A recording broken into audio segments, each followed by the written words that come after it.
Muito bem, o papo bom de hoje é um papo mais sério, um pouco polêmico, mas que acho que vai dar pano para manga essa conversa de hoje. Eu trago aqui a Fabiana Irala, advogada, professora de Direito Penal. Primeiro de tudo, eu acho importante a gente explicar desde o início. A cannabis, a planta cannabis sativa, ela é vista como ilegal na legislação brasileira, certo? Certo, isso. O plantio, o comércio, o uso... Então vamos lá, para explicar então inicialmente, né? A Lei de Drogas é a Lei número 11.343 de 2006, e no artigo 28 dessa lei, ela criminaliza o usuário de entorpecente. Então, ser usuário no Brasil é crime. No artigo 33, ele fala sobre plantio e fala que a pessoa que plantar a cannabis ou transportar, vender, ter em depósito, responderá pelo crime de tráfico de drogas, que tem uma pena de reclusão de 5 a 15 anos, considerado equiparado a crime hediondo. Se nós temos um paciente de uma doença degenerativa, de uma doença neurológica e que precisa fazer o uso do óleo de cannabis, se essa pessoa optar pelo plantio da cannabis, ainda que seja com fins medicinais, ela pode ser responsabilizada por crime de tráfico de drogas, com essa pena de 5 a 15 anos. É crime, Marcela, não pode ser plantado, não pode ser comercializado, não é possível nenhum tipo de manipulação da cannabis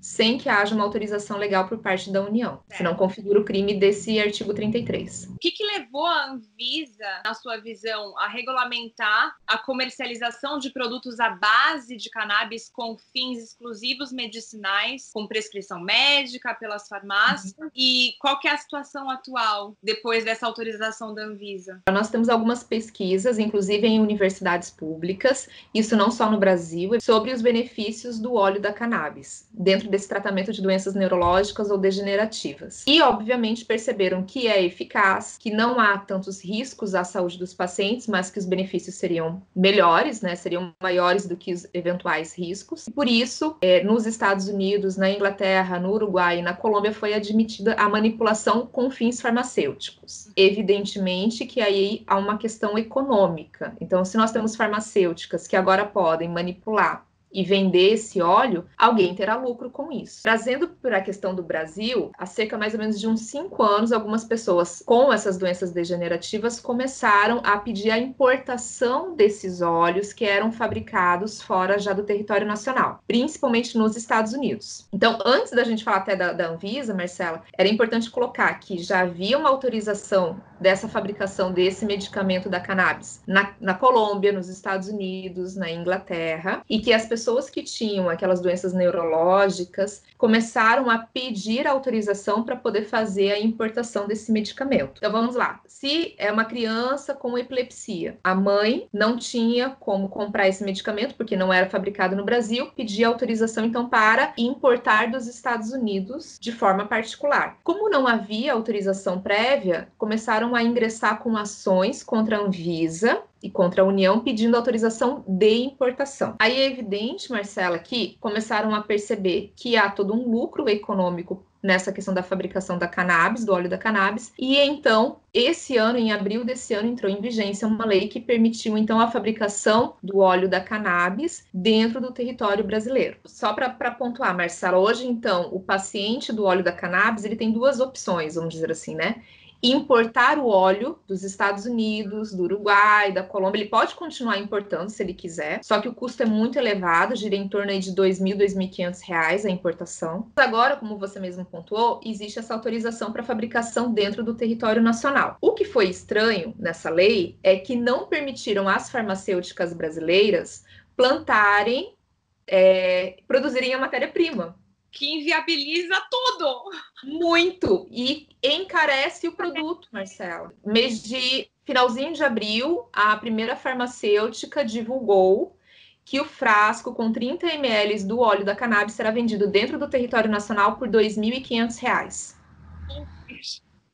Não mudou nada. Não é nada favorável ao cenário brasileiro, como a gente bem sabe. R$2.500, seja para você importar, seja para você comprar no território nacional, fica fora da margem da maioria da população. Então, há 3 anos atrás, os pacientes do óleo da cannabis, principalmente doenças degenerativas, então epilepsia, Parkinson, Alzheimer, alguns pacientes que sofrem muito em decorrência do tratamento da quimioterapia, então que sentem muita dor, alguns pacientes com fibromialgia também com dor crônica, começaram a pedir uma autorização para que pudessem implantar de forma doméstica e produzir o seu próprio óleo. Segundo algumas pesquisas dentro de universidades públicas brasileiras, não é necessária uma manipulação farmacêutica para a produção desse óleo da cannabis. Dentro da farmacologia, as farmacêuticas dizem que é um fitoterápico. Por isso, começaram a pedir, então, a autorização para que pudessem plantar a cannabis de forma doméstica e individualizada, apenas para fins medicinais, e então poderem produzir o seu próprio óleo. No Brasil, há 70 autorizações. Apenas 70 pessoas em todo o território nacional, Marcelo. Então tá, dentro dessas 70 pessoas em território nacional que conseguiram judicialmente uma autorização para plantio doméstico,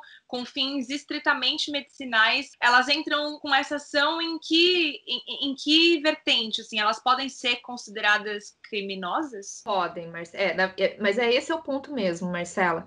Se a pessoa plantar cannabis, ainda, como eu falei, para um fim totalmente legítimo, que é o direito à saúde, o direito à sobrevivência, porque a epilepsia pode matar, né? O Parkinson também é uma doença degenerativa. Então, ainda que seja para esse fim, de salvar a própria vida, ou por uma questão de saúde, de qualidade de vida, se a pessoa optar por fazer o plantio sem uma autorização, ela responde por crime, certo? Então, ela poderia responder por esse crime do artigo 33, que tem a pena de 5 a 15 anos. Bom, como elas podem ser consideradas, então, num primeiro momento, traficantes de droga, porque é proibido plantar cannabis dentro do território nacional, alguns pacientes procuraram advogados para pedirem um habeas corpus salvo-conduto. Esse habeas corpus é uma ação constitucional. A gente fala muito em habeas corpus, parece que é criminal, mas o fundamento dela é constitucional. Eu parto do pressuposto que eu estou praticando um delito ou que eu pratiquei um delito. Então, entre aspas, no habeas corpus eu confesso um crime e peço apenas para não ser preso por esse crime. Peço uma autorização para que eu não seja preso, para que eu não sofra aí um constrangimento por uma eventual prisão. Então, a grande maioria desses pacientes, desses 70 pacientes que eu comentei que já tem uma autorização, 67 pediram habeas corpus preventivo. Então, partiam do pressuposto que era crime plantar cannabis, pediam apenas um salvo-conduto, ou seja, uma decisão judicial que dissesse que sim, está praticando delito, mas não pode ser preso por isso. O argumento fundamento desse habeas corpus, além da questão da saúde, são dois fundamentos típicos do direito penal. Alguns advogados estão dizendo que a produção caseira, doméstica, do óleo da cannabis, por uma questão de epilepsia, por uma questão de Parkinson, por dor crônica em decorrência de câncer, seria um estado de necessidade do paciente. Se é estado de necessidade, ele precisa fazer aquilo, o Estado não poderia puni-lo. Estado de necessidade. Por outro lado, há quem entenda que aí a gente tem uma segunda linha de defesa chamada como inexigibilidade de conduta diversa. Rapaz, essa palavra. Que o Estado sabe que você vai praticar um delito, mas ele não pode te exigir uma outra conduta. É como se ele dissesse, eu sei que essa pessoa está sofrendo tanto e que o óleo da cannabis é a sua única opção, que tudo bem ela praticar esse delito, porque eu não posso exigir dessa pessoa que sofre tanto com epilepsia uma outra conduta, senão essa de tentar salvar a sua própria vida. A gente tem esses dois argumentos dentro do direito penal, né, que seriam usados lá no habeas corpus. E aí, você comentou 68, né? 68 pessoas. 67 pessoas. E as outras 3 são 2 ações cíveis que foram propostas por associações. Então, 2 associações propuseram ações cíveis, pedindo que, como associação, pudessem plantar a cannabis e disponibilizar o óleo para os seus associados. Uma conseguiu realmente essa autorização, uma segunda, num primeiro momento, conseguiu a liminar, mas me parece que foi revogada essa liminar já. Então, não conseguiu manter essa autorização. Se eu não me engano, que é de Pernambuco, essa associação de Pernambuco ela é a única associação que tem autorização legal para o plantio da cannabis numa ação cível. Por quê, Marcela? Como eles fizeram como associação, no direito penal brasileiro, pessoa jurídica e associação tem que ter uma regulamentação como pessoa jurídica, só pratica crime ambiental. E aí, no habeas corpus, eles não poderiam fazer um habeas corpus a essa associação, porque não teriam como confessar o tráfico de drogas, porque tráfico não dá para ser praticado por pessoa jurídica. Sim, e aí por isso eles fizeram uma ação civil. E aí resta uma pessoa que, no caso, foi a sua A minha cliente, que, me corrija se eu estiver errada, recentemente você representou esse caso de uma mulher que há mais de 25 anos vem lutando, né, contra a epilepsia, caso gravíssimo. Mas só para resumir aqui, o caso da sua cliente foi o primeiro caso individual, né, então fora esses de associações, foi o primeiro caso individual a ter autorização pela vara civil. O que isso significa? Se você puder explicar um pouquinho melhor, por favor. A minha cliente foi no escritório em junho do ano passado e relatou que sofria com crises de epilepsia. Ela nasceu com um nódulo cerebral, sofreu com fortes dores de cabeça até os 16 anos, quando descobriram esse nódulo cerebral, e então ela fez a extração. Com a extração, ela passou a ter as crises convulsivas, crises de epilepsia. E dos 16 até os 41 anos, que é a idade que ela tem agora, 41 para 42 anos, ela sofreu com essas crises. Então, se você ouvir o relato dela, Marcela, é um relato muito triste, porque ela conta que os colegas da faculdade debochavam, alguns achavam que ela estava fingindo quando ela tinha crise, que ela já caiu na frente de várias pessoas. Ela era uma pessoa que frequentava uma determinada igreja, chegavam a achar que era demônio, e ao ponto assim dela começar a se isolar, porque ela ficava exposta e as pessoas não compreendiam, ela começou a se isolar. Ela não trabalhou durante muitos anos, ela se formou, ela é uma pessoa formada, tem pós-graduação, uma mulher inteligentíssima, mas ela se isolou socialmente porque ela tinha medo de ter crises. Então, ela não trabalhava porque ela tinha medo, dentro da profissão dela, de estar atendendo uma pessoa e, de repente, ela tem uma crise. E, Marcela, o pior de tudo, no caso dela, é que ela fez uso de todos os medicamentos farmacológicos, todos, e nenhum mais fazia efeito. E aí ela pesquisando por conta, ela teve essa notícia de que algumas crianças que tinham crises convulsivas, representadas pelos seus pais, conseguiram a importação desse óleo da cannabis por parte dos Estados Unidos, tentou também fazer essa importação. Embora aquele valor de R$2.000, R$1.500, na época ela falou que era em torno de R$1.500, ficasse fora do seu orçamento. O que é muito específico do caso dela, Marcela, é que esse óleo importado também não deu efeito. Esse óleo importado, porque provavelmente ele tem compostos químicos, né? Ele não é um óleo caseiro, ele é um óleo manipulado, não fez o efeito desejado. Aí, ela continuando pesquisando, teve notícia de que algumas pessoas estavam produzindo óleo de forma caseira, conseguiu uma doação desse óleo caseiro para fazer o teste e realmente... Isso no Brasil? Isso no Brasil, isso. Que algumas pessoas conseguiram autorização já por aqueles habeas corpus para poder plantar a cannabis, conseguiu uma doação desse óleo doméstico, desse óleo caseiro, e fez uso, e na primeira semana as crises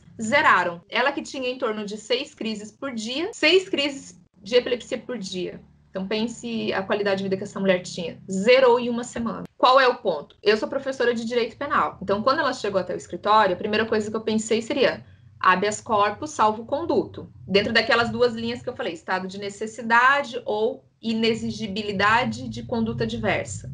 É inexigível uma conduta diversa de alguém que tem o direito de tentar ter mais qualidade de vida. Porém, como professora de criminologia também, Marcela, eu não queria que ela ficasse rotulada como criminosa, porque, como eu falei, no habeas corpus, eu, entre aspas, confesso a prática de um delito. Ela não fabricou e, em momento algum, ela plantou sem essa autorização. Ela disse, eu só vou plantar e eu só vou produzir o óleo de forma caseira quando eu tiver autorização, né? Ela poderia já estar plantando de forma ilegal, fazendo óleo, e se um dia alguém descobrisse, ela ter uma defesa criminal, mas ela não quis fazer isso, ela quis cumprir a lei e pedir a autorização. Então, pesquisando, eu resolvi fazer ação civil, porque qual aí foi o meu argumento, Marcela? Na lei de drogas, no artigo 2º da lei 11.343, que é a lei de drogas, no parágrafo único, diz lá que é possível o plantio para fins medicinais,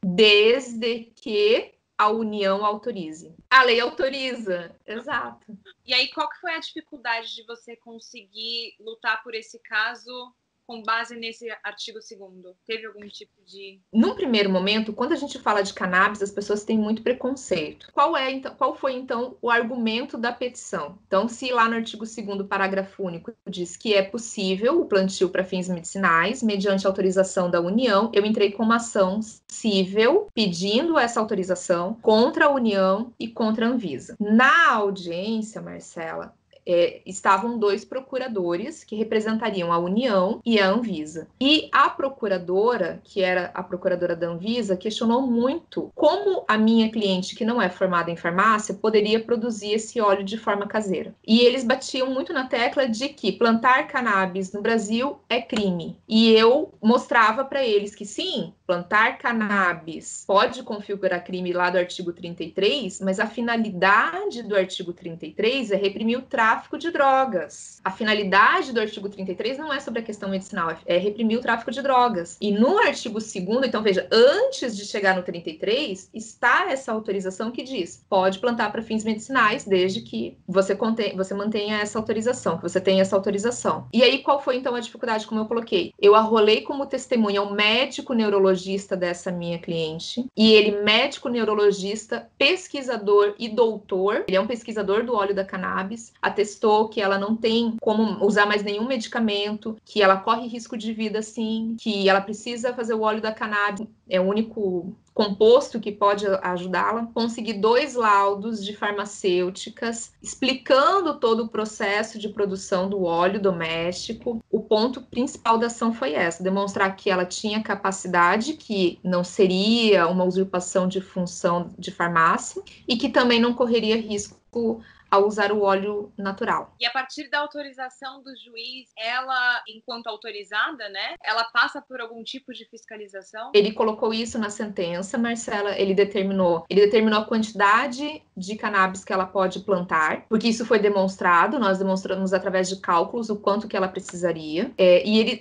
determinou uma multa bem elevada em caso de descumprimento, caso ela doasse para outras pessoas, vendesse ou plantasse a mais daquilo que foi autorizado, que é possível a fiscalização a qualquer tempo. E isso implica para qualquer outra pessoa, mesmo que não tenha ganho pela vara civil? Mesmo aqueles que foram autorizados via habeas corpus, eles também implicam fiscalização? Sim, também implicam fiscalização, Marcela. Também implicam. E aí, se eventualmente eles estão plantando acima daquilo que foi autorizado, a polícia apreende e destrói todo o material. Mas, Marcela, eu vou te dizer assim, eu comecei a pesquisar isso e eu te digo que eu vejo uma absoluta boa-fé nas pessoas que pedem essa autorização. Absoluta boa-fé, sabe? É muito bonito até de ver. É legítimo, é uma questão de saúde. E a gente consegue perceber pela sua explicação que é uma coisa muito séria, que não tem que ser banalizado. Uso recreativo é uma coisa, uso com fins medicinais é outra completamente diferente. Eu acho que isso pode ajudar muita gente, porque saber que existe um respaldo da lei, tá na lei, como você explicou. Você pode vir a conseguir essa autorização, é genial. Infelizmente, preços farmacêuticos não te ajudam, mas você tem uma lei que de alguma maneira pode te ajudar. Exato. E Marcela, assim, uma das coisas que eu fiquei muito admirada, ela me procurou em junho, nós entramos com a ação, eu acho que foi mais ou menos final de outubro. Em novembro, eu viajei para Colômbia para apresentar um artigo e eu passei mal por conta da questão da altitude. Eu não sabia que lá era autorizado. Não sabia mesmo. Fui para uma farmácia para pedir para comprar remédio para dor de cabeça, que eu estava passando mal pela altitude. Quando eu olho, assim, na prateleira da farmácia, o óleo da cannabis, Marcela, vendido assim, de forma exposta, na conversão seria R$26. Olha a diferença, olha a diferença. Vejam, nós temos um governo que é considerado de direita, mas que autorizou a produção, Marcelo. Quando saiu a publicação da minha petição da cannabis, muita gente falou muita besteira, mas não pararam para analisar que foi o atual governo que autorizou. Exato, que autorizou. E como se já não fosse polêmico bastante esse assunto, você acabou vendo, não necessariamente o seu nome direto, né? Mas o caso que você representou na boca de Flávio Bolsonaro, dizendo, aspas, ativismo judicial, usurpação de poder, legislar é função do poder legislativo? Comente sobre, Fabiana, pelo amor de Deus. Pois é.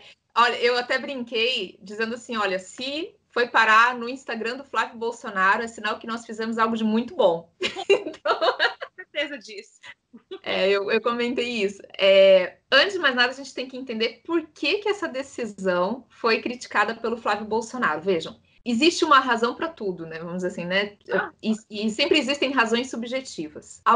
Na semana anterior, alguns dias antes, na semana anterior, houve uma discussão muito grande entre os poderes do STF e o atual governo. Isso porque foi aquela discussão que ocorreu em abril, quando o STF, através do ministro Alexandre Moraes, barrou a nomeação do Alexandre Ramagem como diretor da Polícia Federal, por entender que havia vínculos com a família Bolsonaro e que havia aí um desrespeito, talvez, ao princípio da impessoalidade que está previsto no artigo 37 da Constituição. Qual foi o detalhe? O governo entendeu que o fato do STF barrar essa nomeação do Ramagem seria um desrespeito à separação dos poderes e um ativismo judicial. Então, o termo ativismo judicial foi usado pelo Flávio Bolsonaro, foi uma forma de tentar alfinetar o poder judiciário, representado no seu escalonamento máximo pelo STF. E aí, dias depois, vem uma decisão de um juiz federal de Foz do Iguaçu, que é uma cidade tríplice fronteira, determinando que é possível o plantio da cannabis. Ele provavelmente nem sequer abriu, ele não deve ter tido acesso à sentença, mas se ele tivesse me perguntado, teria mandado para mostrar para ele que a autorização, na verdade, estava prevista em lei, que não era um ativismo judicial da forma como ele criticou. Mas, na verdade, ele pegou esse recorte, Marcela, e usou isso como uma forma de criticar o STF. A intenção dele foi essa. Na verdade, assim, é como se ele tivesse criticado todo o poder judiciário. E vejam, essa decisão da cannabis não é um ativismo judicial, porque ela simplesmente concedeu uma autorização que está prevista em lei. E muitas pessoas que, num primeiro momento, estavam acreditando naquele recorte do senador, passaram a entender que, nossa, mas espera aí, a gente está falando de uma mulher que sofria 25 anos com epilepsia. Então, assim, aquele recorte dele, ele pegou a questão da cannabis, que tem esse forte apelo preconceituoso, mas a finalidade mesmo era criticar o poder judiciário, porque na semana anterior o STF barrou a nomeação do amigo da família como diretor da Polícia Federal. É isso.